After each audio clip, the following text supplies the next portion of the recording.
કેમ છો વિદ્યાર્થી મિત્રો? આજે આપણે વાત કરીશું ધોરણ 11 મેથ્સ ચેપ્ટર નંબર 3 સૌથી અગત્યનો ટોપિક એકમ વર્તુળ. કારણ કે એ એકમ વર્તુળ પરથી જ આપણને sin cos tan બધાની વેલ્યુ અને જે બેઝ છે એ બેઝ sin કઈ રીતે આવ્યું, cos કઈ રીતે આવ્યું, બધાની માહિતી માત્ર ને માત્ર આપણને એકમ વર્તુળ પરથી મળશે. તો આપણે એકમ વર્તુળ એટલે શું? તો આપણને ખબર જ છે કે વર્તુળ, તો વર્તુળ કોને કહેવાય? તો વર્તુળની અંદર એના બે અંગ હોય છે, બે પાર્ટ હોય છે. કે વર્તુળની અંદર કે આ વર્તુળ છે તો વર્તુળની અંદર એનું કેન્દ્ર હોય અને એની ત્રિજ્યા. તો કેન્દ્ર અને એની ત્રિજ્યા, તો બે પાર્ટ હોય છે. તો એકમ વર્તુળ એટલે શું? તો નામ ઉપરથી જ કે એકમ એટલે એક એકમ. એક એકમ એ મીટર, સેન્ટીમીટર કે મિલીમીટર પણ હોઈ શકે. તો એની રેડિયસ હશે એક એકમ અને એનું જે કેન્દ્ર છે એ કેન્દ્ર જે ના યામ આપણે લઈશું કેટલા? 0 0, જેને આપણે ઉગમ બિંદુ કહીએ છીએ. તો એકમ વર્તુળ એટલે એવું વર્તુળ કે જેનું કેન્દ્ર ઉગમ બિંદુ હોય અને એની ત્રિજ્યા એક એકમ હોય, એવા વર્તુળને આપણે શું કહીશું? એકમ વર્તુળ. હવે આપણે મિત્રો આગળ વાત કરીએ કે આની અંદર જ્યારે ઉગમ બિંદુની વાત થતી હોય ત્યારે આપણે આ વર્તુળ એ અક્ષો ઉપર લઈશું. તો ફરીથી વાત કરીએ કે આપણે એકમ વર્તુળ ડ્રો કરીએ. તો એકમ વર્તુળ આ વર્તુળ છે અને એને આપણે અક્ષ ઉપર લેવું છે. તો એની બે અક્ષ બનાવીએ, એક x અક્ષ અને એક y અક્ષ.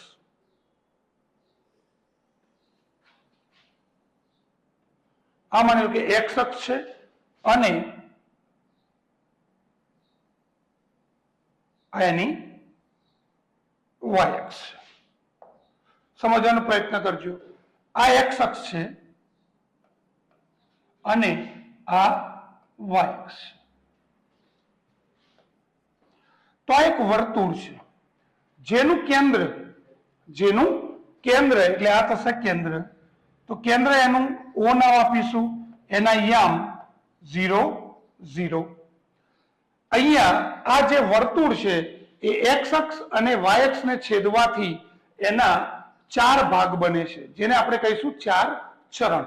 પ્રથમ ચરણ, દ્વિતીય ચરણ, તૃતીય ચરણ અને ચતુર્થ ચરણ. અક્ષોને છેદવાથી એના 4 પોઈન્ટ. આ પોઈન્ટને નામ આપીશું આપણે A, આ પોઈન્ટને નામ આપીશું B, આ પોઈન્ટને નામ આપીશું આપણે A ડેશ અને આ પોઈન્ટને નામ આપીશું આપણે B ડેશ. ઓકે, આગળ મિત્રો વાત કરીએ આપણે કે આની અંદર એકમ વર્તુળની દિશા. તો સૌથી પહેલા દિશાની વાત કરીએ તો અહીંથી આપણે સ્ટાર્ટ કરીએ એટલે એની દિશા ઘડિયાળના કાંટાની વિરુદ્ધ દિશા એટલે કે એન્ટી ક્લોકવાઇઝ. આપણે પહેલા ખૂણાની અંદર ચર્ચા કરેલી કે ઘડિયાળના કાંટાની વિરુદ્ધ દિશાની અંદર ધન ખૂણા આવશે અને ઘડિયાળના કાંટાની દિશાની અંદર ખૂણા એના નેગેટિવ એટલે કે માઇનસ રહેશે. તો અહીંથી મિત્રો આપણે સ્ટાર્ટ કરીએ એકમ વર્તુળ દોરવાની. તો અહીંયા સ્ટાર્ટ કરીશું એટલે ખૂણો આપણી પાસે હશે કેટલો? 0. ટોટલ અહીંથી ફરીને અહીંયા આપણે આવીએ એટલે થશે 360 નું એક પરિભ્રમણ કમ્પ્લીટ. ઓકે, તો 360 ના 4 સરખા ભાગ કરીએ તો દરેક ચરણ થાય 90 ડિગ્રીનું. તો પેલું 0 થી 90 પણ આપણે રેડિયન ની અંદર લખીશું. 90 ને આપણે વાત કરી હતી રેડિયન એટલે કે π/2. તો અહીંયા આપણે લખીશું π/2. π/2 અહીંયા આવશે 90 + 90 180. તો 180 ને આપણે નામ આપ્યું કેટલું? π. અહીંયા પોઈન્ટ આવશે 80, 90 + 90 + 90 તો 270, જેનું રેડિયન માપ થશે 3π/2. તમારે જોવું હોય તો ચેક પણ કરી શકો છો કે π/2 એટલે 90, 90 × 3 270 અથવા π ની વેલ્યુ મૂકીશું આપણે કેટલી? 180.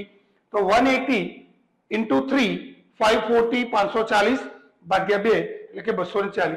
અહીંથી ફરીને અહીંયા આવો એટલે 360 પૂરા થયા. 360 એટલે કે 2π.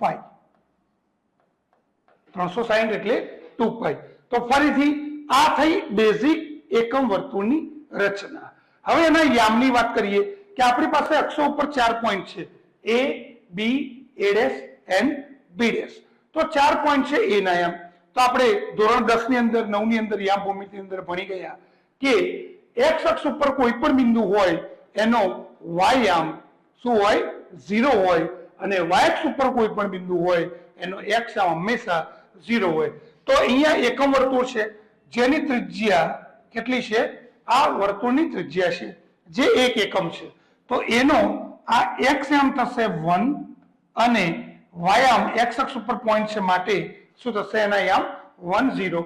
આ બાજુ અંતર માઈનસ હોય તો આના યામ થશે એ જ રીતે -1 અને x અક્ષ ઉપર છે પોઈન્ટ એટલે એનો y યામ શું થશે? 0. ત્યારબાદ આની વાત કરીએ એ જ રીતે આ પણ વર્તુળની ત્રિજ્યા છે જે કેટલી છે? 1 છે. તો અહીંયા y અક્ષ ઉપર છે માટે એનો x યામ 0 અને y અંતર એનું 1 છે એટલે કે 0 1. આ બાજુ યામ માઈનસ હોય એટલે કે 0 -1. તો મિત્રો આપણી પાસે એકમ વર્તુળ રેડી થઈ ગયું કે એકમ વર્તુળની અંદર આપણે એના 4 પોઈન્ટ 4 ચરણની આપણે ચર્ચા કરી દીધી છે. ફરીથી એકમ વર્તુળની દિશા એન્ટી ક્લોકવાઇઝ એટલે કે ઘડિયાળના કાંટાની વિરુદ્ધ દિશાની અંદર અહીંથી સ્ટાર્ટ કરીએ એટલે પહેલું ચરણ 0 થી π/2 એટલે કે 0 થી 90, બીજું ચરણ π/2 થી π એટલે કે 90 થી 180, ત્રીજું ચરણ π થી 3π/2 એટલે કે 180 થી 270 અને ચોથું ચરણ 270 થી 360 એક પરિભ્રમણ આખું પૂરું કર્યું માટે અહીંયા આવશે 2π. ઓકે, તો આ થયું આપણું એકમ વર્તુળ સાથે 4 પોઈન્ટ A, B, A' અને B'. આ વાત થઈ આની. હવે મિત્રો આપણે સાઇન કોસની વાત કરીશું. માની લો કે આ એકમ વર્તુળ ઉપર કોઈ પણ જગ્યાએ એક પોઈન્ટ લઈએ આપણે કે અહીંયા પોઈન્ટ છે P જેના યામ 1 મિનિટ જેના યામ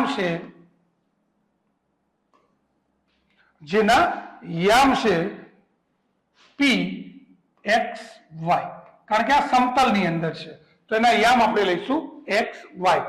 ત્યારબાદ આપણે એક કામ કરીએ, P માંથી x અક્ષ ઉપર એક લંબપાદ એટલે કે લંબ દોરીએ આપણે તો શું થશે? તો P માંથી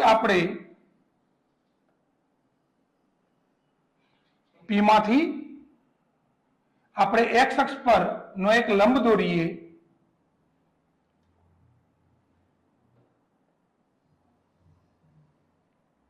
તો આ લંબ દોર્યો અને આપણે આ જોડી દઈશું આપણે આનું મૂલ્ય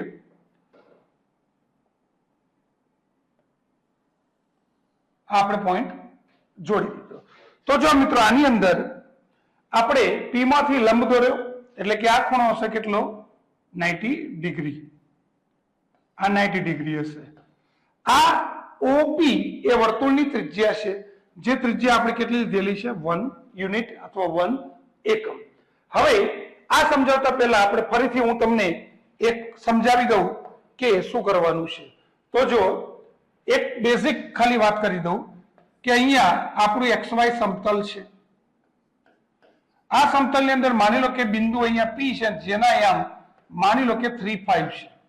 તો આપણે x અક્ષ પર લંબ દોરીએ અને એક y ઉપર લંબ દોરીએ તો આ યામ કઈ રીતે આવે? એનો મતલબ કે આનો x યામ 3 છે એનો મતલબ આનું ઉગમ બિંદુથી આટલું અંતર 3 હશે અને y યામ 5 છે એનો મતલબ એનું ઉગમ બિંદુથી y ઉપરનું અંતર કેટલું હશે? 5 હશે માટે એના યામ 3 5 છે. આની વાત કરીએ આપણે કે આની અંદર ચલો આની અંદર આનો x યામ 3 છે, સોરી x યામ એનો x જ છે P બિંદુનો માટે આ આપણે x અંતર જે x કહીશું અને આટલું અંતર જે છે માની લો કે આપણે ડ્રો કરીએ તો આટલું અંતર કેટલું છે? y છે. તો આ અંતર y હોય તો આ પણ અંતર કેટલું રહેશે? y રહેશે. ઓકે, તો આપણને આની અંદર એક કાટકોણ ત્રિકોણ મળ્યો અને કાટકોણ ત્રિકોણની અંદર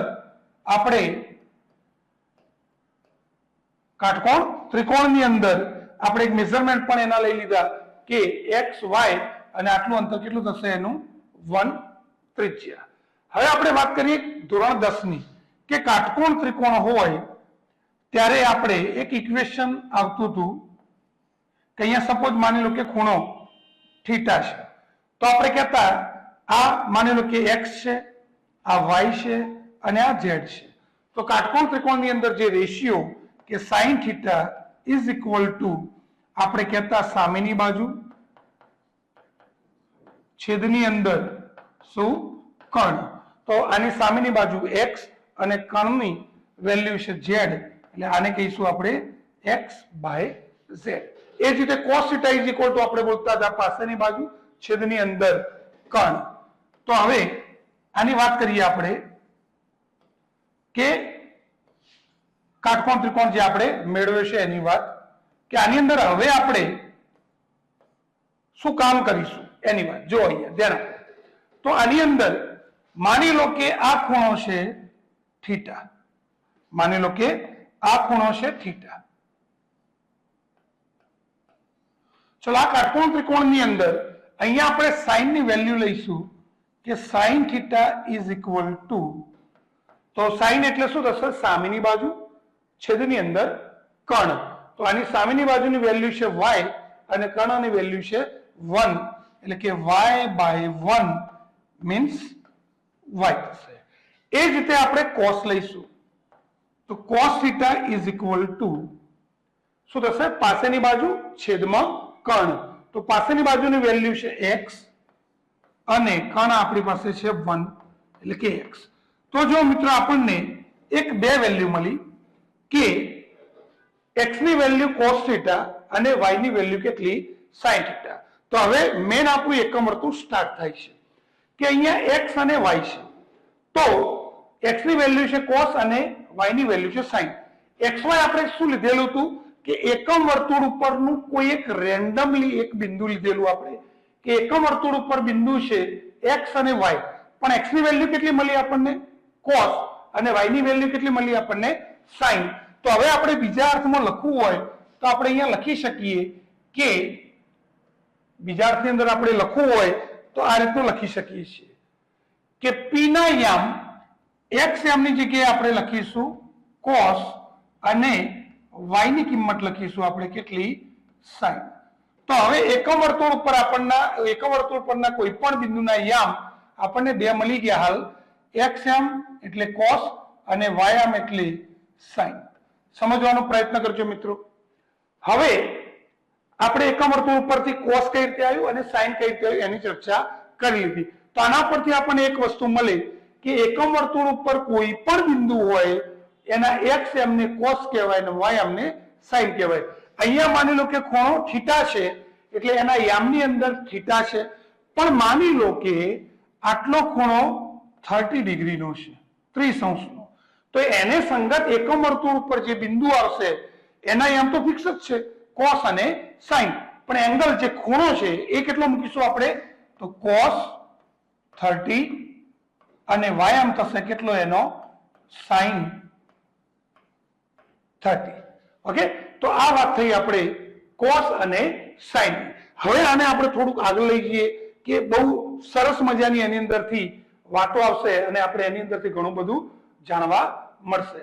તો ફરીથી મિત્રો આપણે એકમ વર્તુળ એક દોરી નાખીએ કે એકમ વર્તુળ એટલે શું, તો સાથે રિપીટ કરજો એટલે તમને ખબર પણ પડે કે આ વર્તુળ છે અને એને આપણે અક્ષો ઉપર લઈએ તો એની બે અક્ષ x અક્ષ અને બીજી અક્ષ છે કઈ y અક્ષ.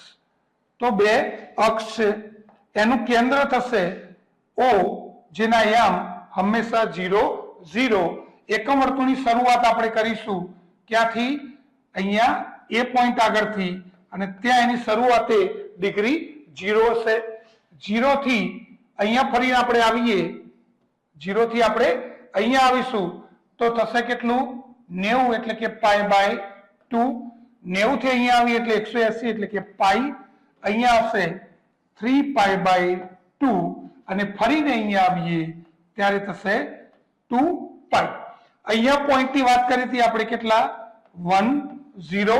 આ બાજુ પોઈન્ટ વિરુદ્ધ દિશાની અંદર -1 0. એના પછી આની અંદર પોઈન્ટ આવશે B જેના યામ 0 1 અને આ બાજુ નેગેટિવ દિશાની અંદર B' જેના યામ 0 માઇનસ 1. ઓકે, હવે આપણે આગળ જે ભણ્યા ફરીથી થોડી ચર્ચા કરવાની છે કે એકમ વર્તુળ ઉપર કોઈ પણ બિંદુ હોય તો અહીંયા માની લો કે P બિંદુ હતું તો આ P ના યામ કેટલા હતા? x યામને cos કહીશું અને y યામને આપણે કહીશું sin. તો x યામ cos અને y યામ sin. તો x યામ cos થીટા અને y યામ થશે એનો કેટલો? sin theta. ઓકે, આગળ આપણે એની ચર્ચા કરીએ. તો અહીંયા R2 એકમ વર્તુળ છે. હવે આપણે એના ધોરણ 10 ની અંદર તો ભણી ગયા કે cos 0 ની વેલ્યુ 1 હતી, એનું કારણ નહોતું. sin 90 ની કિંમત હતી કેટલી? સોરી, cos 0 ની 1, sin 90 ની કિંમત 1 હતી, પણ cos 90 ની કિંમત કેટલી હતી? 0 હતી. તો એના ચોક્કસ કારણ નહોતા, આપણે કોષ્ટક બનાવીને યાદ રાખતા હતા. બધાની સાબિતી આપણે એકમ વર્તુળ ઉપરથી મળશે. ફરીથી મિત્રો સમજજો અહીંયા કે એકમ વર્તુળ ઉપર કોઈ પણ બિંદુ હોય એના x એમને આપણે શું કહ્યું? cos અને y એમને શું કહ્યું? sin. માની લો કે તમારી સામે a પોઈન્ટ છે તો a એ એકમ વર્તુળ પરનું બિંદુ છે. એનો મતલબ કે એના યામ x એમને cos કહેવાય અને y એમને આપણે કહીશું શું? sin.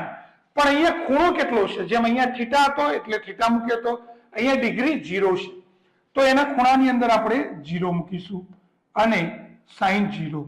તો જો આ એ જ યામ છે, એનો મતલબ cos 0 ની વેલ્યુ 1 અને sin 0 ની વેલ્યુ 0. તમને યાદ હોય તો તમે sin 90 જેને રેડિયન ભાષાની અંદર આપણે કહેવું હોય તો શું કહીશું? π/2. તો sin 90 ની વેલ્યુ આપણે મૂકી હતી કેટલી?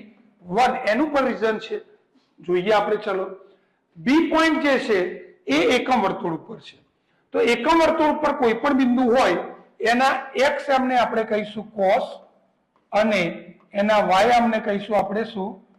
sin. ઓકે, પણ અહીંયા ખૂણો જે છે આટલો ખૂણો, એ ખૂણો કેટલો છે? π/2 એટલે કે 90 છે. તો એ આપણે ખૂણાની અંદર મૂકીશું કેટલા? π/2. અને એવી જ રીતે અહીંયા પણ ખૂણાની અંદર કેટલા મૂકીશું? π/2. તો હવે કમ્પેરિઝન તમે કરી શકો છો કે cos π/2 એટલે કે 90, તો cos 90 નું મૂલ્ય થશે મિત્રો કેટલું? 0 અને sin 90 નું મૂલ્ય કેટલું થશે? 1. ઓકે, એ જ રીતે આની અંદર વાત કરીએ કે અહીંયા બિંદુ a' છે તો એને સંગત યામ છે -1 0. તો આપણે અહીંયા વાત કરીએ તો એ જ રીતે અહીંયા x એમને cos કહીશું અને y એમને શું કહીશું? sin. તો અહીંયા ખૂણો કેટલો છે તો કે પાઈ છે, તો ખૂણાની અંદર પાઈ મૂકીશું. એનો મતલબ કે cos પાઈ ની વેલ્યુ -1 અને sin પાઈ ની વેલ્યુ 0. એ જ રીતે આની પણ એ જ રીતે વાત થાય. અને જ્યારે મિત્રો તમે ફરીને અહીંયા પાછા આવો ત્યારે ફરીથી ખૂણો કયો આવે? 2π. તો એની આગળ પણ પોઈન્ટ સેમ જ એના એ જ. એનો મતલબ એક આવર્તમાન પૂરું કર્યા પછી અહીંયા આવીએ તો એનો ડિગ્રી મૂકવામાં આવશે 2π અને y sin 2π. તો એની આગળ પણ એની વેલ્યુ સેમ જ રહેશે કે cos 2π ની વેલ્યુ 2π મીન્સ પાઈ ની વેલ્યુ 180 × 2 એટલે 360 અને sin ની વેલ્યુ આટલી થશે. ઓકે, તો જે ધોરણ 10 ની અંદર આપણે વાત કરી હતી કે sin 90 ની કિંમત જે કોષ્ટક બનીને યાદ રાખી હતું એ આપણે એકમ વર્તુળ ઉપર સમજી શકાય. ત્યારબાદ આગળથી ફરીથી હવે આપણે એક ચક્કર કે આપણા ત્રિકોણમિતિય જે રેશિયો તમે ધોરણ 10 ની અંદર ભણી ગયા, sin θ, cos θ, tan θ, cos θ, sec θ અને cosec θ. તો આ કયા ચરણમાં ધન હોય છે અને કયા ચરણની અંદર ઋણ હોય છે એ પણ, કારણ કે ત્રિકોણમિતિની અંદર હવે હું જે વાત કરીશ ઓલ STC, તો એ ત્રિકોણમિતિની અંદર કહેવાય કે એની વેલ્યુ પ્લસ માઇનસ નેગેટિવ કે પોઝિટિવ નક્કી કરવા માટે બહુ અગત્યનો પાઠ છે. તો ફરીથી એક ફટાફટ હું અહીંયા એકમ વર્તુળ ડ્રો કરી દઉં અને ફરીથી આપણે એને સમજવાનો પ્રયત્ન કરીએ. તો આ આપણું છે એકમ વર્તુળ, જે તમને ખબર જ છે એટલે હું ડાયરેક્ટ એને મૂકી દઉં છું, અહીંયા ડ્રો કરી દઉં છું. એના પછી અહીંયા એના 4 પોઈન્ટ એ જેના યામ 1 0, આને આપણે કહીશું x અક્ષ, આને કહીશું આપણે y અક્ષ.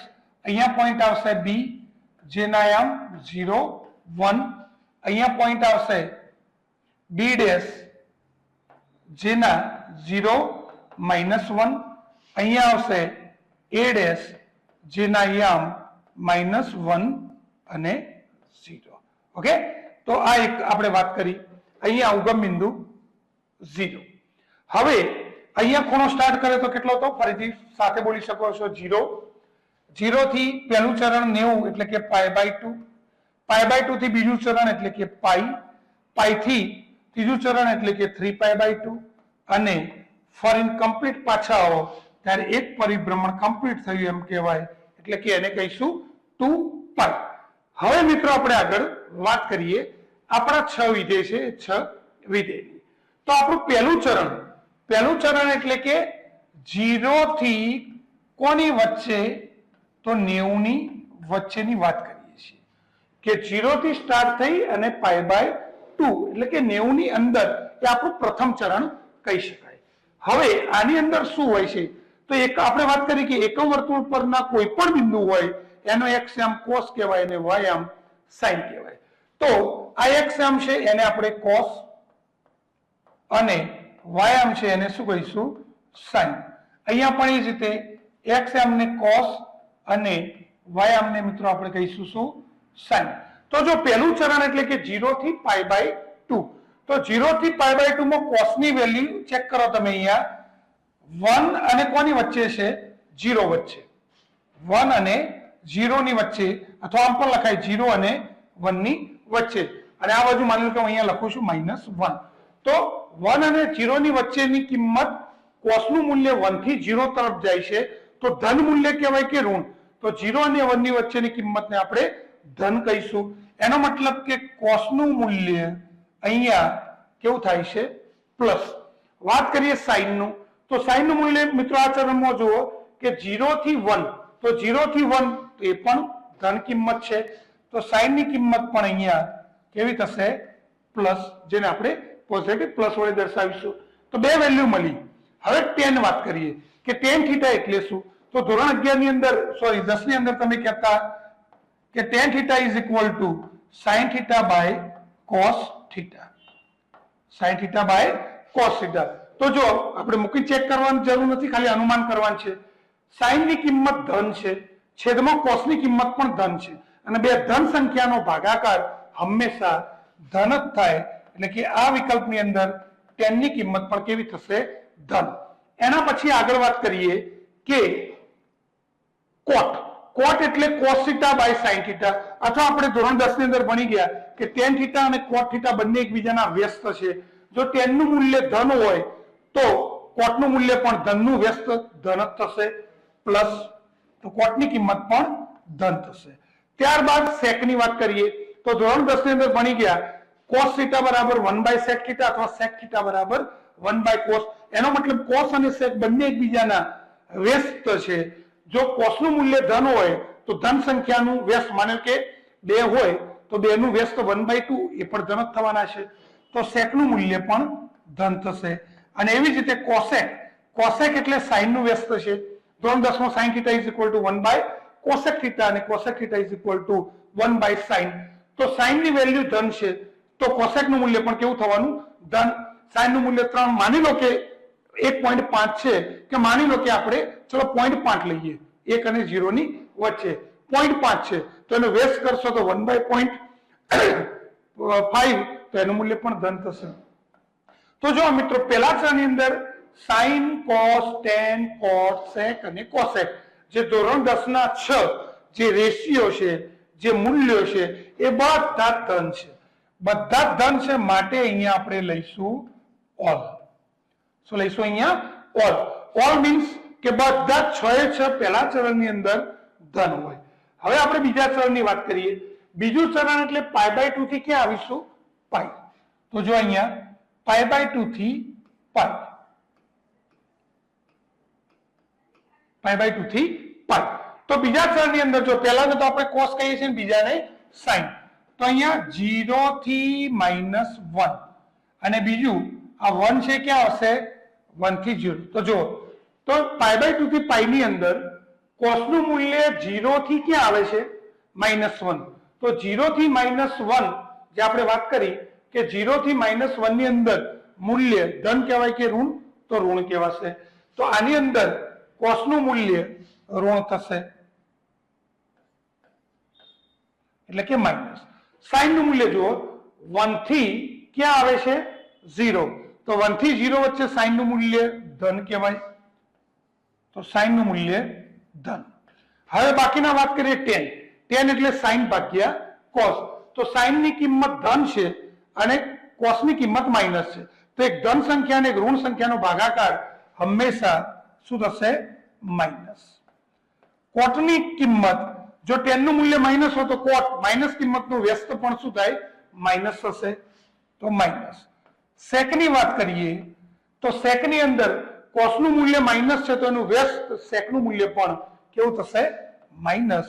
અને કોસેક ની વાત કરીએ તો કોસેક ની કિંમત પ્લસ, કારણ કે સાઈન ની કિંમત ધન છે તો એનું વ્યસ્ત કોસેક ની કિંમત પણ કેવી થશે ધન. ઓકે, તો હવે સમજવાનો પ્રયત્ન કરીએ કે 6 વિધેયમાંથી આપણી પાસે 2 સાઈન અને કોસેક જ ધન છે, બાકીના 4 માઇનસ છે, તો આપણે સાઈન નો લઈશું અહીંયા s.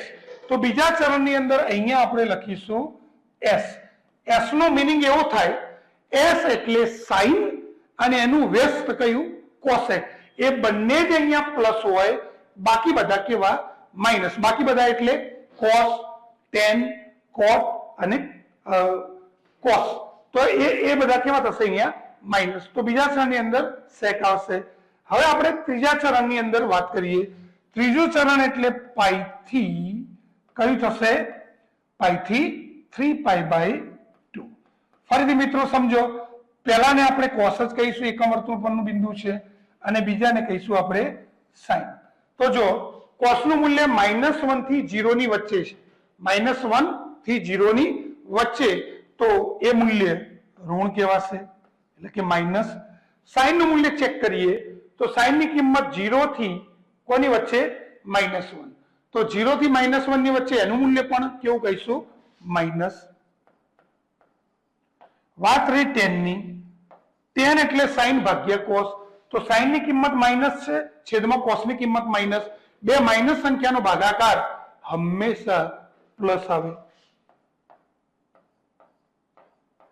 કોટ ની કિંમત પણ પ્લસ, કારણ કે tan ની કિંમત પ્લસ હોય તો એનું વ્યસ્ત કોટ ની કિંમત પણ શું થશે પ્લસ જ થશે. સેક ની કિંમત વાત કરીએ, સેક ની કિંમત તો કોસ ની કિંમત માઇનસ હોય તો એનું વ્યસ્ત સેક ની કિંમત પણ માઇનસ. અને કોસેક ની વાત કરીએ તો સાઈન માઇનસ છે તો કોસેક ની કિંમત પણ કેવી થશે માઇનસ. તો આની અંદર tan અને કોટ એ જ બંનેની કિંમત ધન છે, બાકી બધી ઋણ છે. તો tan નો આપણે t લઈશું, tan નો લઈશું આપણે t. t મીન્સ tan અને એનું વ્યસ્ત કયું કોટ. એ બંને જ અહીંયા પ્લસ હોય, બાકી બધા જ કેવા હોય છે માઇનસ. ઓકે, એના પછી છેલ્લું ચરણ ચોથું. ચોથા ચરણમાં 3π/2 થી ફરીને આવ્યા એટલે 2π કહેવાય. તો 3π/2 થી શું કહીશું આપણે 2π. તો ચોથા ચરણની અંદર વાત કરીએ તો x અમને cos કહેવાય, તો 0 થી 1, અને y અમને sin કહેવાય. ફરીથી મિત્રો જુઓ, cos નું મૂલ્ય 0 થી 1, તો 0 થી 1 ની વચ્ચે cos નું મૂલ્ય ધન થશે, પોઝિટિવ.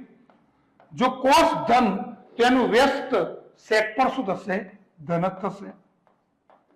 એના પછી વાત કરીએ sin. sin નું મૂલ્ય -1 થી 0 છે, તો -1 થી 0 ની અંદર sin નું મૂલ્ય કેવું કહેવાય માઇનસ થશે. જો sin નું મૂલ્ય માઇનસ હોય તો એનું વ્યસ્ત cosec નું મૂલ્ય પણ કેવું થશે માઇનસ. tan. tan એટલે sin by cos. sin ની કિંમત માઇનસ છે અને cos ની કિંમત છેદમાં પ્લસ છે, તો એક માઇનસ અને એક પ્લસ નો ભાગાકાર હંમેશા માઇનસ જ થાય. tan માઇનસ તો એનું વ્યસ્ત કોટ પણ માઇનસ. તો જો મિત્રો આની અંદર બે કિંમત ધન આવી, cos અને એનું વ્યસ્ત sec, તો cos નો આપણે c લઈશું. તો c નો મતલબ cos અને એનું વ્યસ્ત sec, એ બંને જ અહીંયા પ્લસ હોય, બાકી બધા જ કેવા હોય માઇનસ હોય. ઓકે, તો આ એક એકમ વર્તુળ જે ચરણ ચિહ્ન નક્કી કરવા માટે બહુ જ અગત્યનું છે કે આપણે ફરીથી વાત કરી દઈએ કે પહેલું ચરણ 0 થી π/2 ની અંદર all મીન્સ બધા એટલે કે sin, cos, tan, cot, sec અને cosec બધા જ અહીંયા પ્લસ હોય છે. s મીન્સ sin અને એનું વ્યસ્ત cosec, એ જ બંને પ્લસ હોય, બાકી બધા એટલે કે cos, sec, tan અને cot એ અહીંયા માઇનસ હોય છે. ત્રીજું ચરણ ટી. ટી મતલબ ટેન અને કોટ, એ બંને જ અહીંયા પ્લસ હોય છે, બાકી બધા એટલે સાઇન, કોસ, સેક અને કોસેક અહીંયા માઇનસ હોય છે. અને ચોથું ચરણ કોસ અને સેક, સી મીન્સ કોસ અને સેક એ જ માઇનસ હોય, અને બાકીની બધી કિંમત એટલે કે સાઇન, કોસેક, ટેન અને કોટ બધી જ અહીંયા માઇનસ હોય. તો ત્રિકોણમિતિની અંદર સૌથી અગત્યનું આપણે એકમ વર્તુળ છે. જો તમે એકમ વર્તુળને ધ્યાનથી સમજી લો તો ઘણી બધી કિંમત છે. આ તો આપણે હાલ વાત કરી એક જ ખાલી શું આવર્તમાન ફર્યું. નેક્સ્ટ વિડીયોની અંદર આપણે અસંખ્ય મૂલ્યોની વાત કરીશું કે સાઇનની અને કોસની મિનિમમ વેલ્યુ -1 અને મેક્સિમમ વેલ્યુ 1 એની પણ ચર્ચા કરીશું.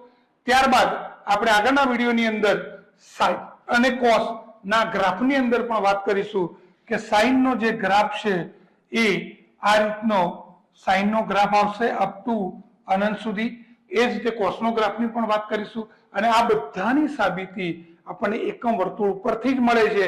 સાઇન ક્યાં વધે છે, સાઇન ક્યાં ઘટે છે, કયા ચરણની અંદર એનું મૂલ્ય વધારે થાય છે, કયા ચરણમાં ઘટતું થાય છે, એની પણ આપણે સાબિતી એકમ વર્તુળ ઉપરથી જ આપણે જોવાની છે. તો એકમ વર્તુળને ધ્યાનથી સમજો. ના ખબર પડે તો વિડીયોને વારંવાર રિવાઇઝ કરીને સમજો. જો ન ખબર પડે તો કોમેન્ટ બોક્સની અંદર મને તમે રિપ્લાય આપી શકો છો, તો હું તમને પર્સનલી કોલ કરીને પણ સમજાવી શકીશ. ઓકે, તો નેક્સ્ટ વિડીયોની અંદર આપણે મળીએ નવા ટોપિક સાથે, નવા વિધેયો સાથે, અને નવા એના સાઇન કોસના ચરણ, એની વેલ્યુ, અને આપણે બધું નવો વિડીયોની અંદર સમજીશું. ત્યાં સુધી દરેક મિત્રોને બી હેપી, હસતા રહો અને ભણતા રહો. All the best.